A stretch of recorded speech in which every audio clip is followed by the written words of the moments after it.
प्यारे दोस्तों, आज की हमारी इस वीडियो में हम आपके लिए छठ मैया की कहानी लेकर आए हैं। तो कहानी को पूरा जरूर सुने। छठ पूजा के एक दिन पहले ही गुंजन और सोनू के चेहरे की उदासी किसी को कोई मतलब नहीं था। दोनों के चाचा चाची अपनी ही छठ पूजा की तैयारियों में लगे हुए थे। मम्मी, ये पैंट और शर्ट तो बहुत ही अच्छे हैं। कल छठ मैया की पूजा में मैं यही कपड़े पहनूंगा। हाँ हाँ राजू बेटा, इसीलिए तो मैंने तुम्हारे पापा से कहकर मैंने तेरे लिए नए कपड़े मंगवाए हैं। साल भर बाद तो छठ पूजा आती है और उस पर ही तो हम नए नए कपड़े पहनते हैं। आरती बिटिया, तुम्हारे पापा तुम्हारे लिए ये लाल फ्रॉक लाए हैं। तुम भी कल यही पहनना और मैं ये नई साड़ी पहनूंगी। और आप सुनो जी, ये पैंट और नई कमीज पहनकर छठ पूजा में आना। ऐसे ही बातें कर रहे थे कि उतने में गुंजन और सोनू भी आ जाता है और सोनू बोलता है, चाचा हमारे लिए नए कपड़े कहाँ हैं। उतने में चाची बोलती हैं, तुम दोनों के लिए नए कपड़े नहीं आए हैं। तुम दोनों के पास जो कपड़े हैं वही पहनो। गुंजन बोलती हैं, चाची आपने कभी भी हमें नए कपड़े नहीं दिलवाए। हम तो राजू आरती के ही पुराने कपड़े पहनते हैं। ये बात सुनकर चाची बोलती हैं, हाँ तो उनके भी तो नए ही कपड़े होते हैं। तुम दोनों के लिए नए कपड़े नहीं लाएंगे, चलो जाओ यहाँ से। दिमाग खराब मत करो हमारा, जब देखो सिर में दर्द करते रहते हो। उतने में मुकेश बोलता है, ममता तुम कहो तो मैं इन्हें भी नए कपड़े दिला सकता हूँ। यह बात सुनकर ममता बोलती है, कोई जरूरत नहीं, पैसे कोई पेड़ पर नहीं उग रहे जो हम इनके ऊपर भी खर्च करें। इन्हें अपने घर में रखा हुआ है ना, यही काफी है। तुम्हारे भैया भाभी तो ऊपर चले गए, अब इनकी जिम्मेदारी संभाली हुई है ना, अब इससे ज्यादा कुछ करने की जरूरत नहीं है। अपनी चाची की डांट फटकार से गुंजन और सोनू की आंखों में आंसू आ गए। उनके माता पिता के जाने के बाद वो दोनों अनाथ हो चुके थे। कहने को तो वो अपने चाचा चाची के साथ रहते थे, लेकिन कभी भी उनके चाचा चाची ने उन्हें माता पिता का प्यार दिया ही नहीं। छठ पूजा का दिन आया। ममता ने छठ पूजा का व्रत रखा, पर 3 दिन तक बनने वाले पकवानों में से एक भी पकवान गुंजन और सोनू को नहीं खिलाया। छठ पूजा का चौथा दिन था। ममता छठ पूजा का प्रसाद बनाकर अपने परिवार के साथ घाट पर चली जाती हैं, पर गुंजन और सोनू को नहीं लेकर जाती। दोनों घर पर ही बहुत उदास थे। गुंजन बोलती हैं, सोनू चल हम दोनों भी घाट पर चलते हैं। चाचा चाची सब घाट पर गए हुए हैं। अपनी बहन गुंजन की बात सुनकर सोनू बोलता है, अगर चाची ने हमें घाट पर देख लिया कि हम घर पर नहीं हैं तो हमें वो डांटेगी। उन्होंने कहा था कि उनके आने तक घर की साफ सफाई कर दे। गुंजन बोलती है, हम चाचा चाची के आने से पहले ही घर लौट आएंगे। गुंजन और सोनू घाट की तरफ चल पड़ते हैं। रास्ते में उन्हें बहुत सारे लोग नए नए कपड़े पहने हुए और खूब सारा सामान खरीदते हुए मेले में मिलते हैं। ये सब देखकर सोनू बोलता है, गुंजन हमारे मम्मी पापा होते तो वो भी हमारे लिए नए नए कपड़े लाते, हमें मिठाइयाँ खिलाते, हमारे लिए खिलौने लेते, पर चाची ने तो हमें कुछ भी नहीं दिलवाया। सब छठ पूजा पर खूब मजे ही कर रहे हैं, पर हम तो कोई छठ पूजा मना ही नहीं रहे। सोनू और गुंजन दोनों रोने लगते हैं। उस दिन वो दोनों बहुत ही अकेले थे। स्वर्ग लोक से छठी मैया और सूर्य देव अपने भक्तों को आशीर्वाद दे रहे थे। तभी उनकी नजर गुंजन और सोनू पर पड़ी। सूर्य देव बोलता है, बहन छठी, आज छठ पर्व पर हम अपने सभी भक्तों को आशीर्वाद देते हैं। पर इन दोनों बच्चों की बातें सुनकर मेरा हृदय बहुत ही दुखी हो रहा है। भक्त तुम्हें मैया कहकर पुकारते हैं। आज छठ पूजा के दिन तुम्हारा कोई भक्त दुखी नहीं रहना चाहिए। इसलिए बहन, तुम पृथ्वी लोक पर जाओ और इन बच्चों की सहायता करो। अपने भाई की बात सुनकर छठ मैया बोलती है, निश्चिंत रहिए भैया, मैं अपने किसी भी भक्त को छठ पर्व के दिन निराश नहीं रखूंगी। आज छठ पूजा पर मैं इन बच्चों के चेहरे पर खुशियां अवश्य लाऊंगी। और फिर छठी मैया गुंजन और सोनू के सामने प्रकट होती हैं। छठ मैया को सामने देखकर गुंजन और सोनू हैरान हो जाते हैं। सोनू बोलता है, आप कौन हो? छठी मैया बोलती है, गुंजन सोनू, मैं छठी मैया हूँ, मैं तुम्हें दर्शन देने आई हूँ। गुंजन बोली, छठ मैया, आज तो आपके छठ पूजा का त्योहार है ना? छठ मैया बोली, मेरा छठ पूजा का पर्व है आज। मैं आज मेरे पर्व पर तुम दोनों को नए नए कपड़े और खाने की बहुत सारी मिठाई और पकवान दूंगी। सोनू बोला, सचमुच छठ मैया, हम तो सोच रहे थे कि आज हम छठ पूजा पर नए नए कपड़े पहन ही नहीं पाएंगे। छठ मैया बोली, क्यों नहीं पहनोगे? मेरे होते हुए आज तुम्हारा चेहरा उदास नहीं रहेगा। चलो अब दोनों मुस्कुरा दो।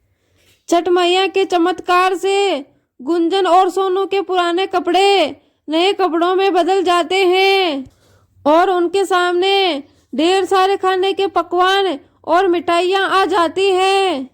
गुंजन और सोनू ये सब देखकर बहुत ही खुश होते हैं। छठी मैया उन्हें खूब प्यार दुलार करती हैं और ढेर सारा आशीर्वाद देकर अंतर्ध्यान हो जाती है।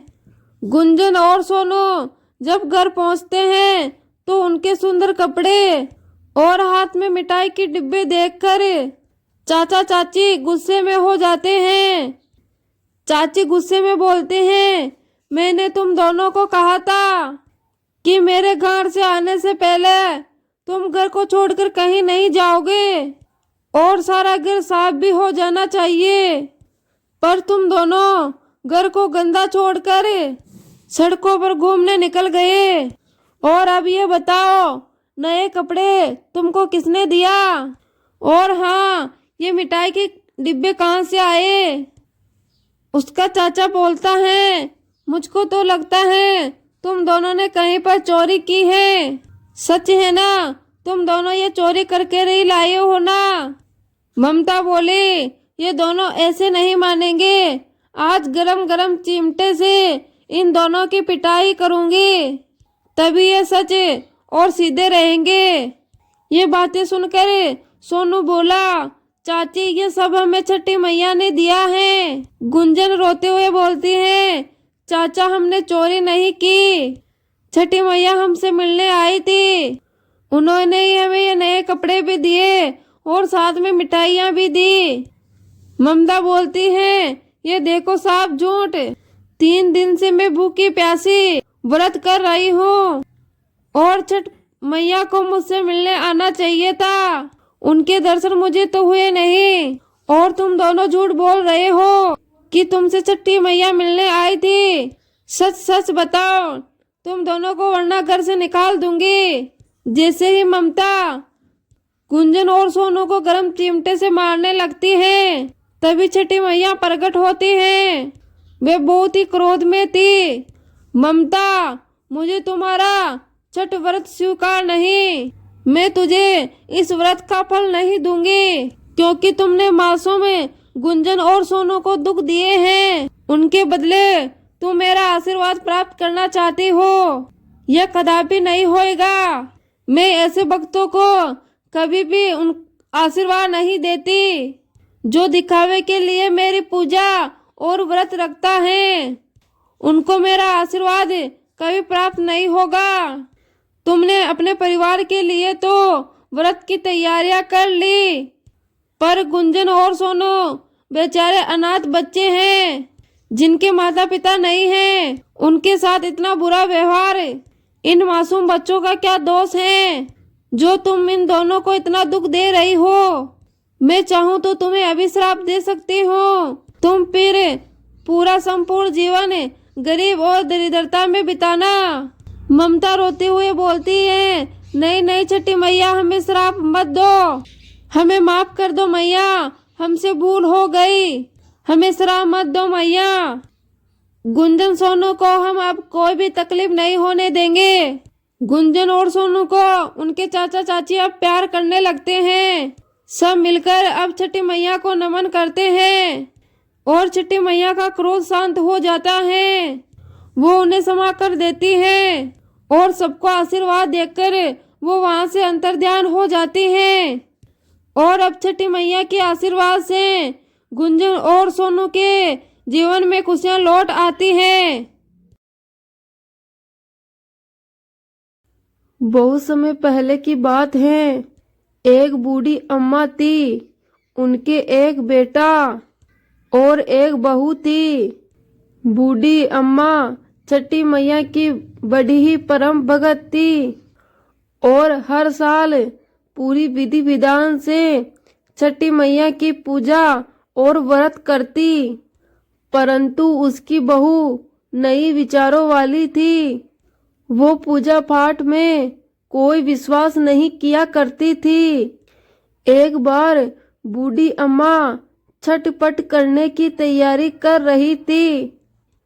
बूढ़ी अम्मा की बहू उन पे हंसने लगी और हंसते हंसते बोली, अम्मा, दुनिया कहाँ से कहाँ चली गई। लोग आसमान को छू रहे हैं और आज आप भी इतनी अंधविश्वासी हो। पढ़ी लिखी बहुओं का छठी मैया की परम भगत बूढ़ी अम्मा पर कोई असर नहीं हुआ। वो तो बस अपनी तैयारियां करती रही।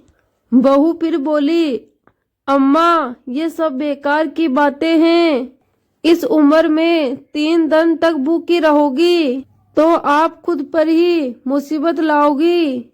ना जाने लोग भूखे प्यासे खुद को सताते हैं। नई बहू की बातें सुनकर अम्मा बहुत मुस्कुराई और अपनी बहू से बोली, बहू, शादी के बाद मेरी कोई संतान नहीं हो रही थी, तब मैंने इन्हीं छठी मैया के व्रत को किया। तब छठी मैया ने मेरी पुकार सुनी और ये तेरा पति छठी मैया का ही प्रसाद है। तू भी इस वर्ष छठी मैया का व्रत कर, माता तेरी भी पुकार सुनेगी और तेरी गोद भी हरी हो जाएगी। लेकिन नए युग की नई सोच वाली बहू किसी का कहा सुनने वाली नहीं थी। बहू बोली, मैं पूजा पाठ नहीं करने वाली। सुंदर पति मिला है, जीवन में हर सुख मिला है, आलीशान बंगला महल है, दिन रात खाती पीती और मस्त रहती हूँ। पूरे गांव में मुझ जैसा धनवान कोई भी नहीं है। सासू अम्मा इस दुनिया में कर्म प्रधान है। बूढ़ी अम्मा के लाख समझाने के बाद भी बहू पर कोई असर नहीं पड़ा। बहू नास्तिक स्वभाव की थी। उतने में बूढ़ी अम्मा का बेटा वहां पर आया। ठीक है, तुम्हें पूजा पाठ नहीं करनी तो मत करो, लेकिन तुम मेरी माँ से झगड़ो मत और जाकर तैयार हो जाओ। छठ माता के घाट पर जाने का समय ये हो गया है। बहू बिना रुचि के उनके साथ घाट पर जाती है, लेकिन वो वहां जाकर पूजा करने की बजाय मेला घूमने चली जाती हैं। कुछ देर बाद उसका पति उसे वहां ना पाकर चारों तरफ ढूंढने लगता है तो वे हलवाई के पास स्वादिष्ट पकवान मजा लेती नजर आती है। पति उससे कहता है, अरे तुम यहाँ तक आई हो तो कुछ देर माँ के साथ भी बैठो। पत्नी गुस्से में बोली, ना जी, मैं पूजा पाठ में नहीं बैठने वाली, मैं तो मेला घूमूंगी, आप ही करो ये पूजा पाठ। अपनी पत्नी की ये बातें सुनकर पति वहां से चला जाता है और स्नान करने को जैसे ही वो डुबकी लगाता है और वो डुबकी लगाते ही वो डूब जाता है और जोर जोर से चीखने लगता है, लेकिन किसी को भी उसकी आवाज नहीं आती। जैसे ही बूढ़ी अम्मा को पता चला कि उसका बेटा डूब गया तो वो जोर जोर से रोने लगी और छठी मैया से बोली, माँ, मुझसे तेरी भक्ति में कौन सी कमी रह गई जो तूने मेरी गोद सूनी कर दी। बोलो माँ, हमसे ऐसी क्या भूल हो गई, हम तो घाट पर तुम्हारी ही पूजा करने आए थे, तुमने तो माँ हमारी दुनिया ही उजाड़ दी।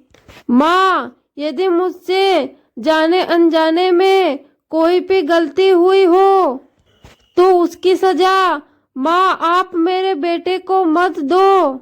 ऐसा कह कहकर बूढ़ी अम्मा जोर जोर से रोने लगी और उधर मेले में शोर मचा कि घाट पर एक व्यक्ति डूब गया है। सुनकर बहू दौड़ी दौड़ी वहां पर आती है और देखती है कि उसकी सास वहां पर रो रही है और उसका पति डूब गया है। तो बहू को सदमा लग जाता है। वो जोर जोर से चीखती हुई बूढ़ी अम्मा से कहती है, मैंने पहले ही कहा था अम्मा कि ये छठ के चक्कर में मत पड़ो, ये सब ढोंग है, ये सब अंधविश्वास है। और आप ही देखो, आज मेरा पति मुझसे दूर चला गया। ये घटना देखकर सभी लोग अपने मन में छठी मैया को पुकारते हैं, हे माँ, इस बुढ़िया की पुकार सुन लो। छठी मैया तो है ही दयालु माता, कभी अपने भक्तों को निराश नहीं करती।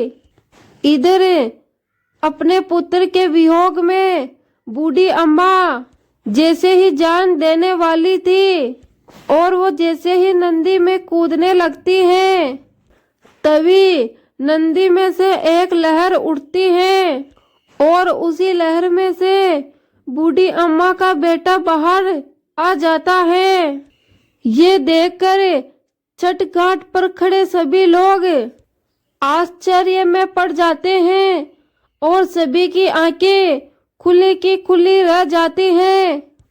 बूढ़ी अम्मा छठ मैया को याद करते करते खुशी से रोने लगती हैं और इधर बहू भी खुशी के मारे जोर जोर से रोने लगती हैं।